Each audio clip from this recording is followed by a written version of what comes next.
আলহামদুলিল্লাহ রাব্বিল আলামিন ওয়াসসালাতু ওয়াসসালামু আলা সাইয়্যিদিল মুরসালিন ওয়া আলা আলিহি ওয়া সাহবিহি আজমাইন। আসসালামু আলাইকুম ওয়া রাহমাতুল্লাহ। আপনারা কি সবাই ভালো আছেন? আলহামদুলিল্লাহ। আমি প্রায় 14 বছর কারাগারে থাকার পর আজকে সকালে মুক্ত হলাম। আমি এখন মুক্ত, আমি এখন স্বাধীন। এটা স্বাধীন দেশে আমি স্বাধীন নাগরিক একজন।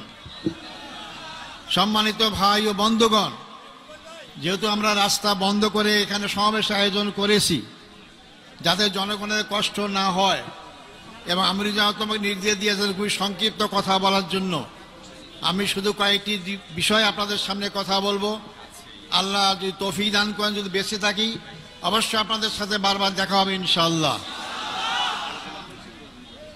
আমি সর্বপ্রথম আমাদের মহামান্য আদালতকে ধন্যবাদ জানাইতে চাই। তারা ন্যায় বিচার প্রতিষ্ঠার একটা অগ্রণী ভূমিকা পালন করছেন। এতদিন ন্যায় বিচার ছিল না, আদালতকে ব্যবহার করা হয়েছে। এই জন্য আশা করি আমরা সামনের দিনগুলোতে আমাদের আদালত জনগণের আশা আকাঙ্ক্ষা অনুযায়ী তারা জনগণের ন্যায় বিচার যাতে পায় সেই ব্যবস্থাই তারা করবেন।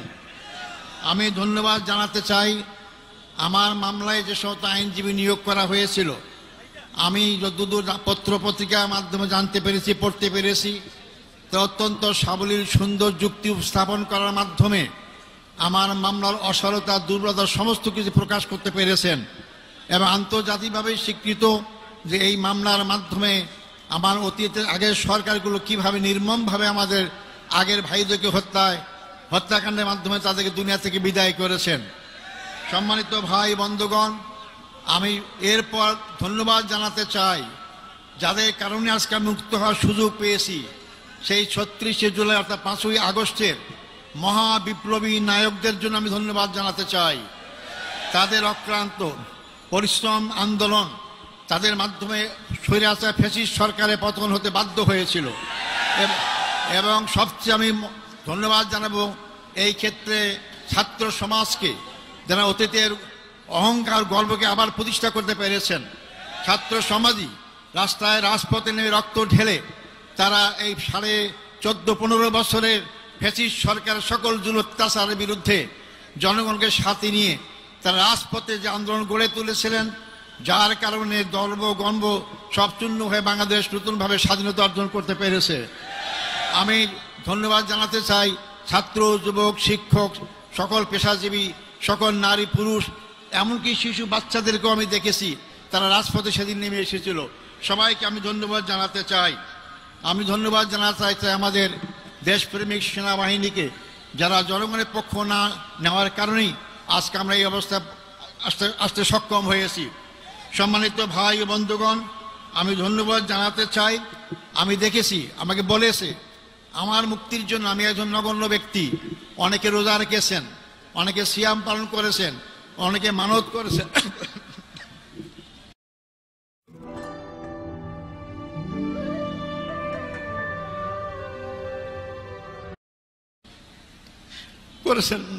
আমি তাদেরকে ধন্যবাদ জানাতে চাই।